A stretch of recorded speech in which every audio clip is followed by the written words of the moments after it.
بسم اللہ الرحمن الرحیم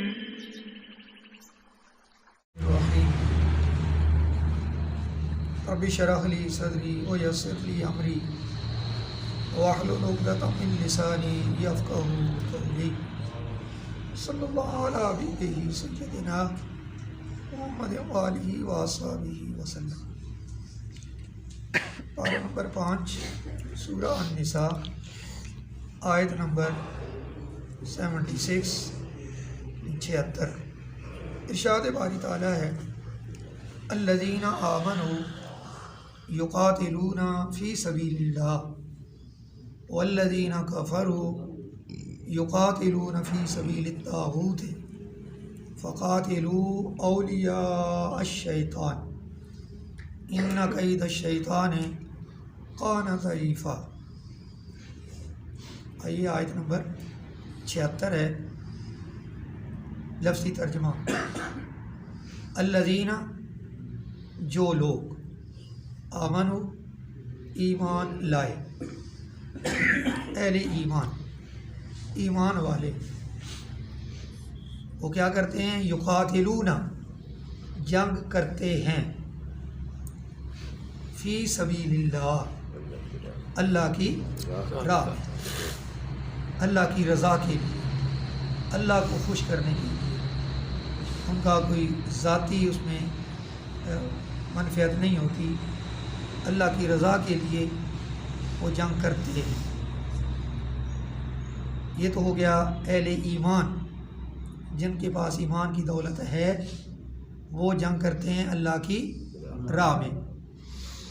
آگے دوسرے لوگوں کا ذکر ہے، والذین واو اور الذین جو لوگ کفروا کافر ہیں، یقاتلون وہ جنگ کرتے ہیں، فی سبیل الطاغوت یہاں پہ فرق آ گیا ہے، ایمان والے جنگ کرتے ہیں فی سبیل اللہ اللہ کی راہ میں، اور کافر جنگ یہ بھی کرتے ہیں لیکن یہ جنگ کرتے ہیں فی سبیل الطاغوت باطل کے لیے، غلط کام کے لیے، طاغوت کی راہ میں۔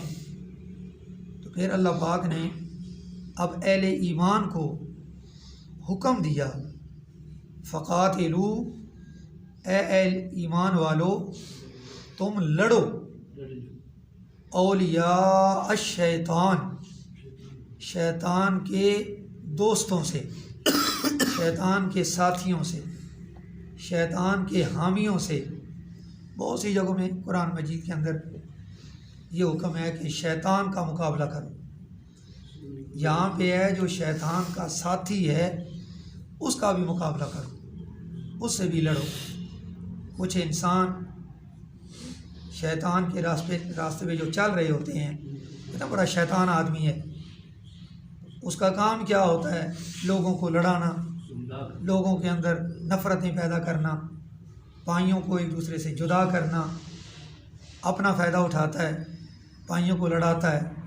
اس کو کتنا بڑا شیطان آدمی ہے یار، ادھر منافق، ادھر سے ادھر، ادھر سے ادھر۔ تو ایسے لوگوں کے خلاف بھی حکم ہے کہ ان سے بھی لڑو۔ آگے فرما دیا اللہ پاک نے، چونکہ جنگ کا معاملہ ہے، لڑائی کا معاملہ ہے، تو فرمایا کامیابی کسے ملے گی؟ اس میں کوئی شک نہیں، کوئی دو رائے نہیں، کامیابی ہمیشہ حق اور سچ کو ہوتی ہے۔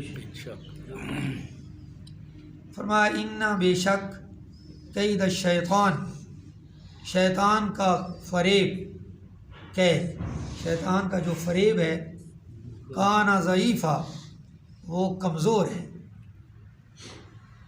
آیت کا لفظی ترجمہ سننے کے بعد یہ بات ذہن میں آتی ہے، اب دیکھیں بظاہر عمل ایک ہے جنگ کرنا، ایمان والا بھی جنگ کر رہا ہے، کافر بھی جنگ کر رہا ہے، عمل دونوں کا بظاہر ایک ہے لیکن دیکھیے مقصد الگ الگ ہے۔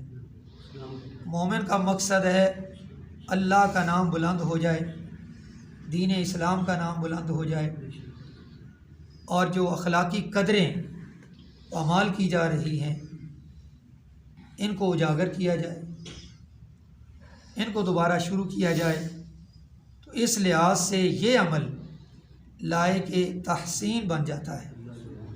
اور کافر جو ہوتا ہے، وہ جو جنگ کر رہا ہے، اس کا مقصد کیا ہے؟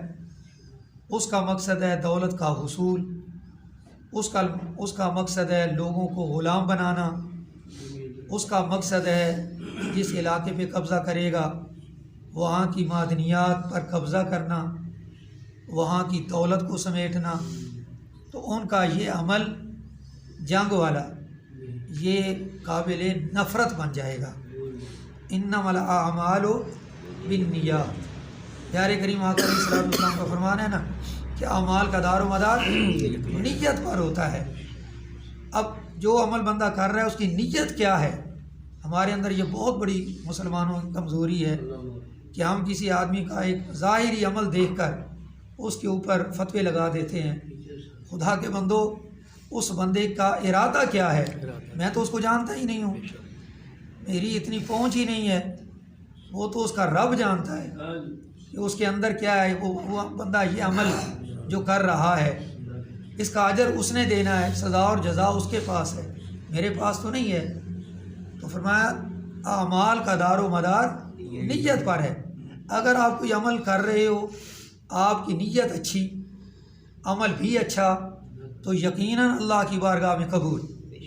اور اگر آپ کوئی کام کر رہے ہیں، بظاہر عمل تو اچھا ہے لیکن آپ کی نیت درست نہیں، تو اس عمل کا کوئی فائدہ نہیں، ایسا نیکی والا عمل بھی ضائع ہو جائے گا۔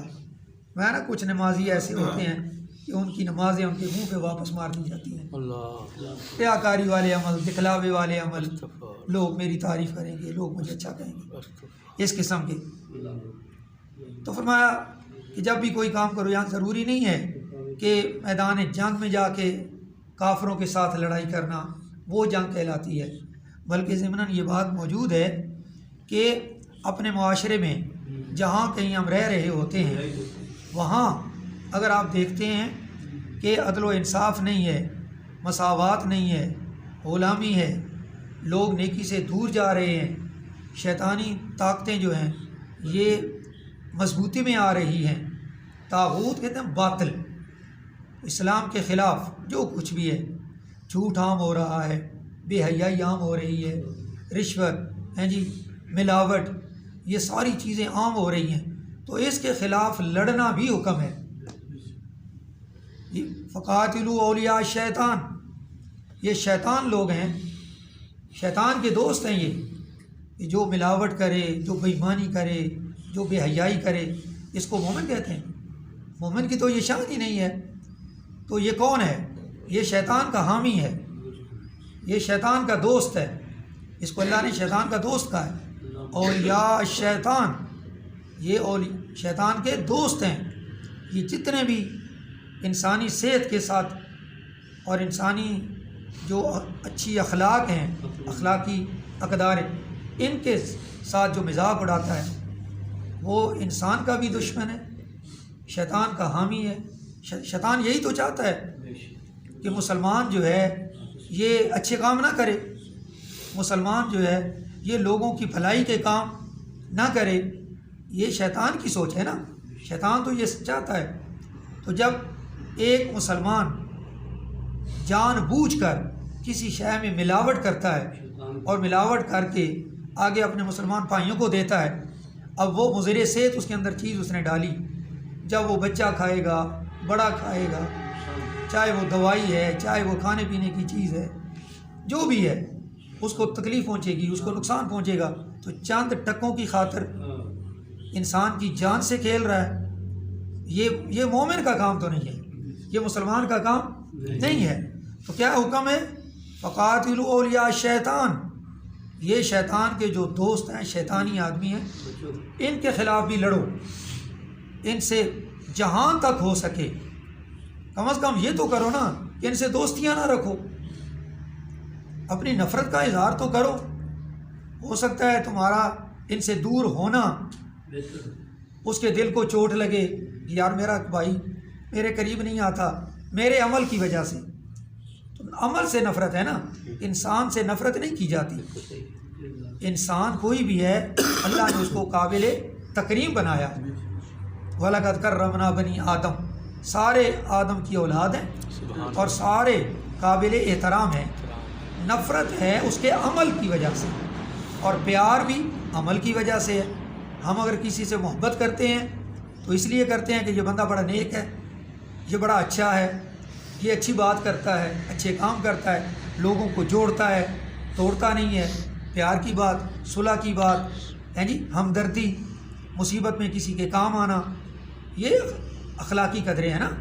سچ بولو، جھوٹ نہ بولو، ایک دوسرے سے پیار کرو، ایک دوسرے سے نفرت نہ کرو. تو عمل جو ہے، عمل کی وجہ سے ہی کسی سے پیار، عمل کی وجہ سے ہی کسی سے نفرت. اور پھر اللہ پاک نے فرما دیا کہ یہ جو شیطان ہے نا، شیطانی اعمال، شیطان، ان کی جو بنیادیں ہیں یہ کمزور ہیں. ان کید الشیطان کان ضعیفا، یہ کمزور ہے. اس کے اوپر کھڑی ہونے والی عمارت میں کوئی طاقت نہیں ہوگی، یہ کسی وقت بھی گر سکتی ہے.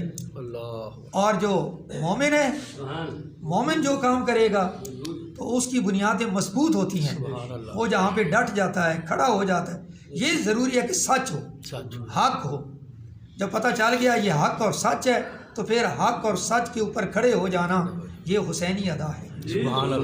یہ ان کی ادا، ان کا معمول ہے. پھر جان جاتی ہے تو چلی جائے، بیٹوں کی جان جاتی ہے تو چلی جائے. اب کیا ہے؟ حق کے اوپر کھڑے ہیں. تو سچ اور حق کے اوپر کھڑے ہو کر ڈٹ جانا یہ اللہ کے نیک بندوں کی نشانی ہے. الذین قالوا ربنا اللہ، یہ وہ لوگ ہیں جو وہ کہہ دیتے ہیں نا اللہ ایک ہے. تو اب جب اللہ ایک ہے، سچ ہے نا، اب کیا ثم استقام، اب وہ اس کے اوپر مضبوطی سے ڈٹ جاتے ہیں. دنیا کی کوئی طاقت اب ان کو ادھر ادھر نہیں کر سکتی. حضرت بلال حبشی کو جب تک پتہ نہیں تھا تو ادھر سے جب پتہ چلا اور زبان سے لا الہ الا اللہ محمد رسول اللہ پڑھ لیا تو اب پتہ چل گیا نا میں حق پہ آ گیا ہوں، سچ پہ آ گیا ہوں. تو اب کون سی تکلیف نہیں برداشت کی، سب کچھ برداشت کیا، لیکن زبان سے احد احد احد اللہ احد، اللہ ایک ہے ایک ہے، ڈٹ گئے. سبحان اللہ. جب یہ مقام آتا ہے پھر میرا مالک خوشخبریاں سناتا ہے، فلا خوف علیہم ولا هم یحزنون. اب انہیں نہ کوئی خوف نہ کوئی غم. آج جو آیت ہم نے پڑھی سمجھی، اس کے اندر دو قسم کے لوگوں کا ذکر ہے. ایک اہل ایمان، وہ جنگ کرتے ہیں فی سبیل اللہ، وہ جب بھی کوئی کام کرتے ہیں اللہ کی رضا کے. اور کافر جو ہے، انکار کرنے والا جو ہے، وہ جب بھی کوئی کام کرتا ہے ایسا تو وہ باطل کے لیے، باطل کی راہ میں کرتا ہے، طاغوت. حکم یہ ہے کہ فقاتلوا اولیاء الشیطان، شیطان اور شیطان کے جتنے بھی حامی، شیطان کے دوست، ان کے خلاف لڑو. یہ اللہ پاک کا حکم ہے. اور پھر فرما بھی دیا کہ ڈٹ جاؤ، مضبوط ہو جاؤ، فتح تمہیں ملے گی، فتح تمہارا ہی مقدر ہے. کیوں؟ اس لیے کہ تم حق اور سچ پہ کھڑے. ان کید الشیطان کان ضعیفا، شیطان کا مکر و فریب جو ہے وہ کمزور ہے. اللہ پاک ہم سب کو عمل کی توفیق عطا